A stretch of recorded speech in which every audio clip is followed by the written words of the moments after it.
Well, how can I help you? I got a $100 check from my grandma, and my dad said I need to put it in the bank so it can grow over the years. A smart decision. I would create a level of activity beforehand that could drive the futures. It doesn't take much money because it's legal, and it is a very quick way to make money. And it's gone. What? It's gone. It's all gone. What's all gone? The money in your account, it disappeared. You know, I was promised a Black Monday, Abe, and all I got was an Eagle Tuesday as the stonks are soaring.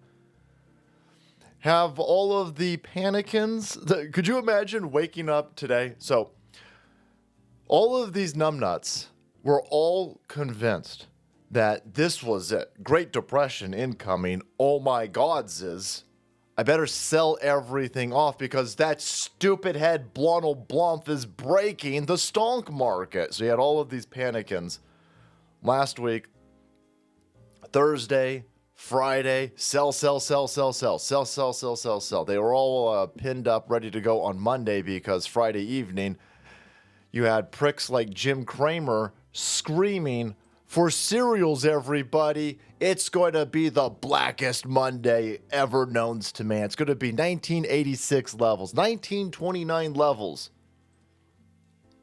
Monday wasn't even that bad, by the way. I think the Dow ended negative 350. Negative 350 is not great, but it's not, oh my God, oh no, I'm jumping out of a window bad. No, negative 350 is like a bad Wednesday. It's not a big deal at all.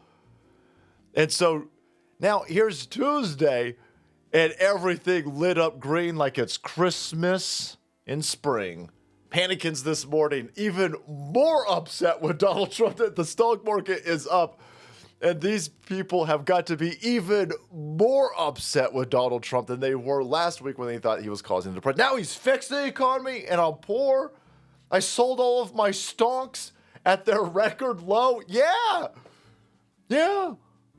You playing in a rigged casino roulette over here. And you got gamed and got grifted by holy balls, the world's worst stonk market pundit. I don't even know if he's a pundit. He's got a license to sell people horrible information on stonks. While he's jumping around. Sell. Dude, I wish you would put that amount of energy into your research. No. Look at him over here. This guy's sweatier than Robin Williams. And if you're sweatier, or your dogs, cats, or horses are sweatier than Robin Williams, and they got itches like this, maybe before you take them to the vet and spend $1 billion, try out today's sponsor, Coat Defense. That's the biggest issue that we've got with the pets and animals is that, you know, they're constantly.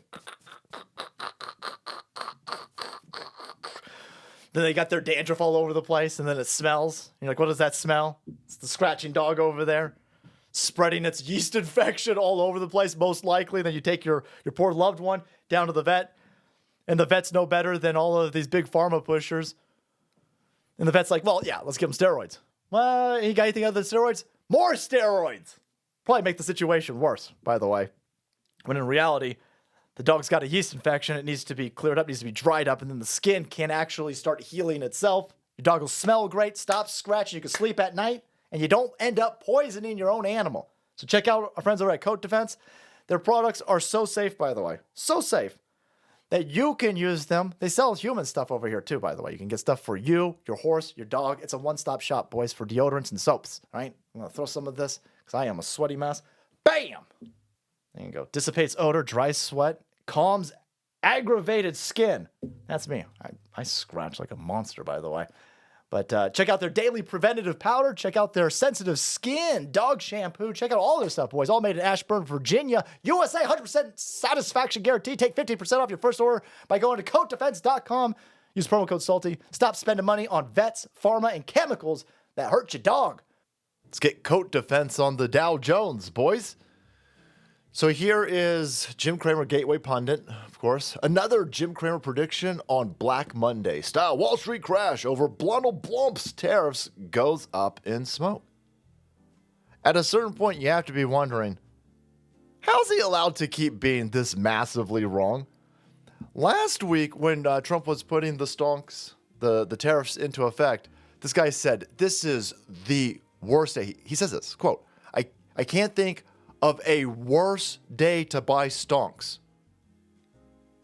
He pinpointed the exact moment that was the best time to buy stock. It's incredible. Right when he said that, the meme king of the stonk market predicted the best time to buy. It was a world class in how Jim Cramer is just actually an official meme at this point. But another prediction made by CNBC's Jim Cramer on tariffs has gone up in smoke over the weekend. Jim Cramer, who is virtually wrong about everything, predicted a black money. Sell. Style crash on Wall Street. Much like the Wall Street crash, 1987, Black Monday. If the president doesn't try to reach out, reward these countries and companies that play by the rules, then 1987 scenario, the one where we went down 3 days and then down 22% on Monday, has the most cogency. By the way, so he's saying, keep getting screwed over by these other countries. Donald Trump isn't just putting up a dartboard and a map and just hitting countries with tariffs. These are reciprocal tariffs. If you're tariffing us, we're going to tariff you. Donald Trump is trying to get gigantic trade imbalances renegotiated. Why is he doing that? Because these countries have been screwing us for 60 plus years. And Jim Cramer's sitting there saying, you better get back on the phone and bend over for these countries. You better keep selling Americans out to these countries who've been robbing us and screwing us, or the stock market will go down. Stock market will be fine. It'll be fine. I'm not Jim Cramer. I'm not telling you to invest in the stock market. I'm just saying, on a long enough timeline, again, I'm old enough. I lived through 1987, right? If my parents would have sold all of their investments, cashed them all out in 1987, they would have been screwed.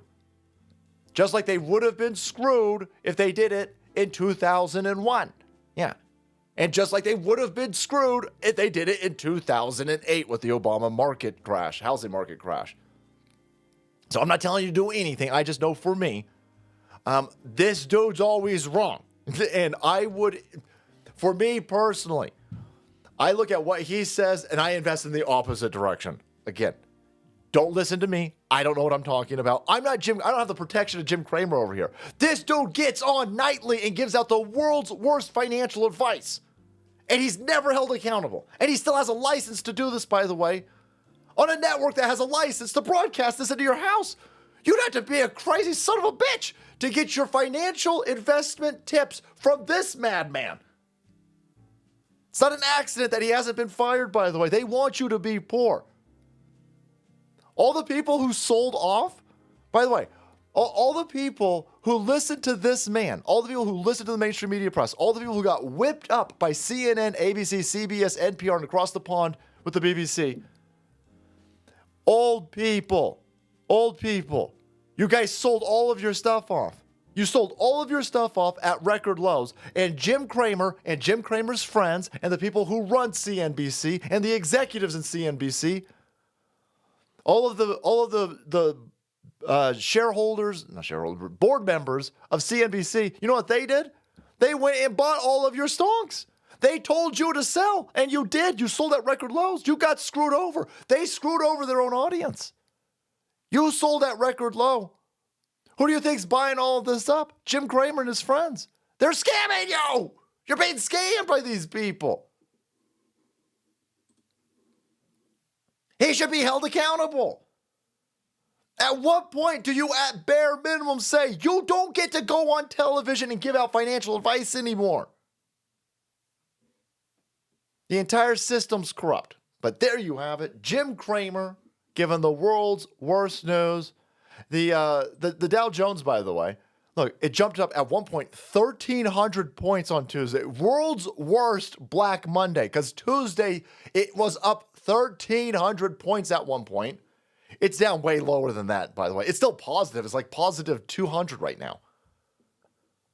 And of course, a lot of the places do not want to give Trump any credit. Like, no. It's all Trump's fault when it's down 1,600 points, but when it's up 1,300 points, it's not Trump's fault. Just like the Joe Biden nonsense. Remember that? Gas prices through the roof. It's not Joe Biden's fault. Gas prices come down. Look at what Joe Biden did for you. Dow Jones today, stocks rise amid hopes for tariff deals. Yeah, we're going to break all of you. You're all going to bend to our will, right? That's how that works. We're America. We win. But major indexes well below earlier highs. Guys, it was up 1,300 points at one point in the day. The Dow was up 1,300, and they still don't want to. Like, well, that's like bad. That's the Dow being up 1,300 points. That's super duper bad. This is just like a depression. This is crazy, man. I can't wait to see this idiot tonight. I can't wait for you. I ain't gonna watch the Super Show. I can't wait for you guys to put clips of this idiot. But there you have it, guys. Thank you so much for watching the video support channel, and thanks to Coat Defense for sponsoring today's video. Hit that subscribe button if you want to be kept up to date with Jim Cramer being a meme. Hit that subscribe, sell, and make way because the salt must flow.